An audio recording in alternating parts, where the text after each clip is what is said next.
Good morning, and I'm neither Stephen Stites nor Dr. David Weil. I'm in for Dr. Steve Stites, who is our Chief Medical Officer. I'm Dr. Dana Hawkinson, the Medical Director of Infection Prevention and Control, and we are coming to you live from the Dolph Simons Jr. Family Broadcast Studio. Just ask any pediatrician, and they will tell you the pandemic is taking a toll on our youngest patients, from pediatric admissions to clinic visits to mental health. We've had an impressive panel today with Dr. Mike Lewis, who's the Medical Director of Inpatient Pediatrics and Pediatric Intensive Care, Dr. Stephen Lauer, pediatrician, and Dr. Stephen Lassen, pediatric psychologist. We will hear from them in just a moment, but first, let's look at our inpatient numbers, including some demographics around the COVID-19 infections that we have here in the hospital. Right now, Hayes has 2 patients, 1 active and 1 recovery. But here in our health system, in our hospital, we have 23 active patients with 11 ICU patients and 3 on the ventilator. We still have 11 additional patients in that recovery period, so 34 active patients. As far as the ages, though, and this is good that we have our pediatricians on, we do have in the ICU, those patients in the ICU, we have an age range from 23 to 75. In our regular medical floor, we have 36 to 83 is our age range. But we do have a couple patients on our pediatric floor as well, and those patients are 10 and 17 years old, respectively, also.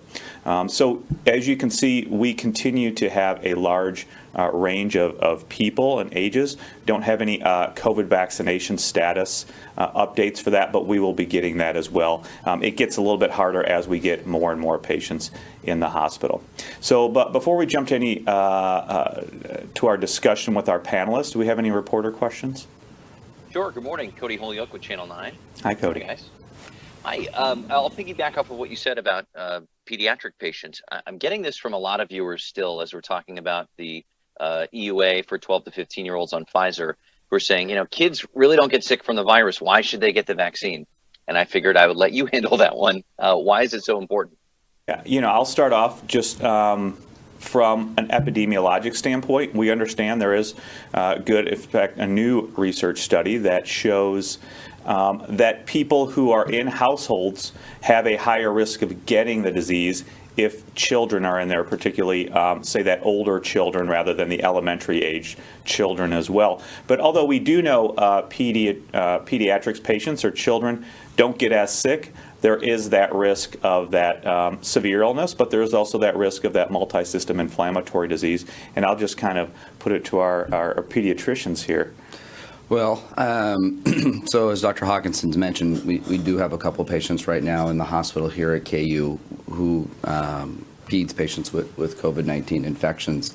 And that comes with a range of kind of some of the older patients can have some issues from a respiratory status where they're going to have an oxygen requirement, which we've definitely seen in our older patients. And a lot of our younger patients also, we'll see them just with some high fevers and also dehydration. And so if they have any chronic medical conditions, those also start to become quite a bit more worse. Also in the discussion is, as part of infection prevention here in the health system, what we do is everybody who gets admitted, so it doesn't matter why you're admitted to the hospital, you're still going to get a COVID-19 test, so that way we can help minimize any exposures. And if somebody has a need for something where they need to be working with a lot of team members, but they are COVID-19 positive, that also complicates a little bit of their care, and so you can see their length of stay be a little bit longer, as well as, I know Dr. Douglas has been on the show, I think as recently as last week. People who have COVID-19 also have mental health needs, and that becomes a lot more complicated to try to put somebody into now a pediatric mental health facility for a short stay. Oh, by the way, everybody needs to have COVID-19 infection prevention and infrastructure in place too. Dr. Lauer, anything to add? I just said, I think the big one is people thinking forward to how we're going to get all our kids back to normal life, into school this fall, and the ability to do all their activities.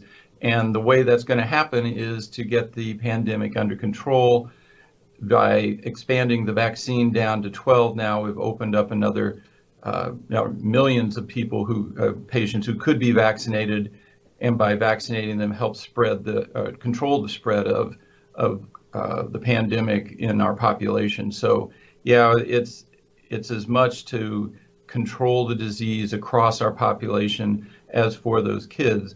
The benefit is that it is going to help us get back to normal more quickly, help our kids get back to school, all the activities that they need to be involved in.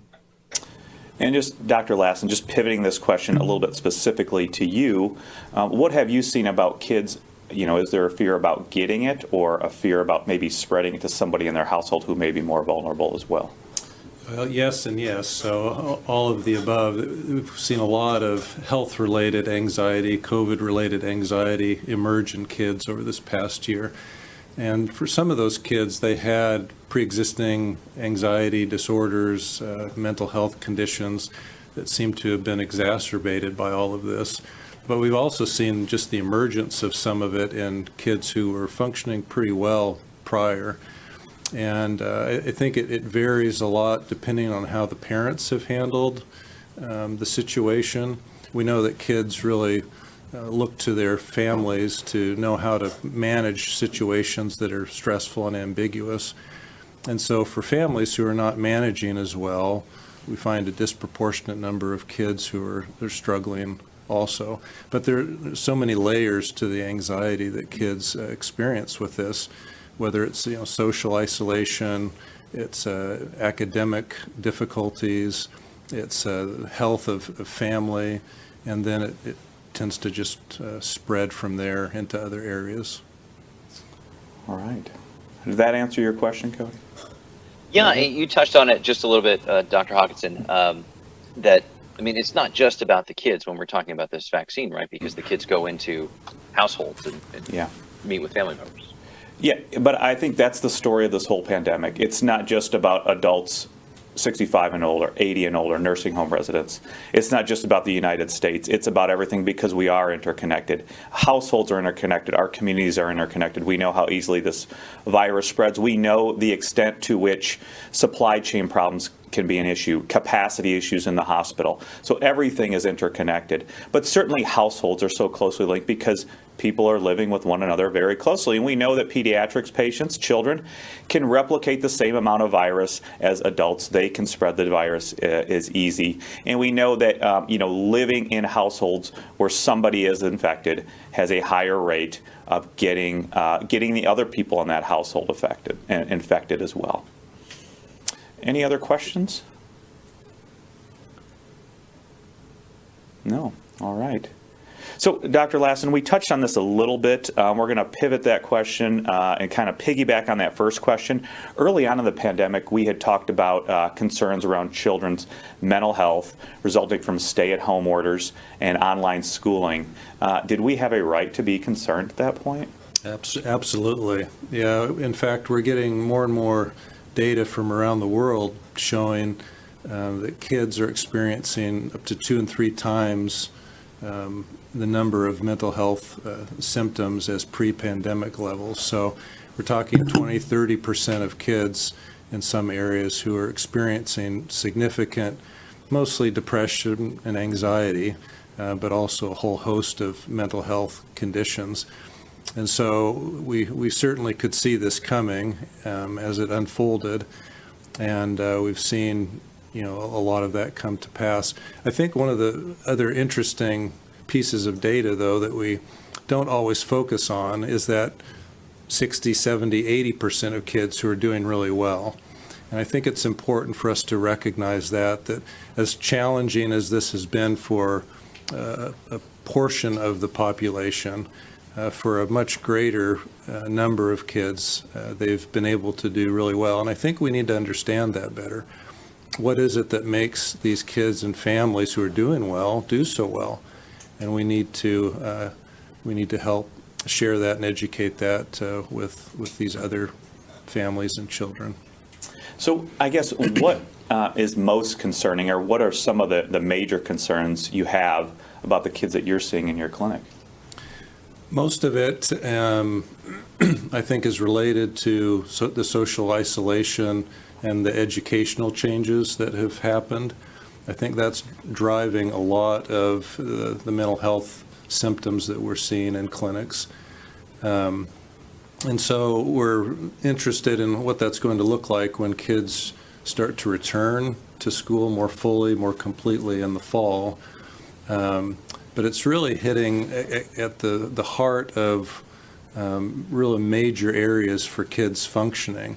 You think about how important social interaction and relationships are. You think about school, where they spend a majority of time in those early years.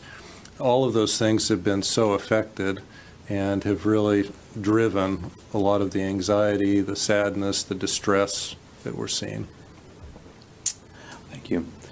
So now, Dr. Lewis, you shared with us that hospital admissions for seasonal upper respiratory viruses have been down this year. That includes, but not certainly limited to, RSV and influenza. What do you attribute that lower number to? Well, I think it's straightforward from our perspective. Wearing a mask and social distancing, all of the things that we've done to minimize the pandemic effect is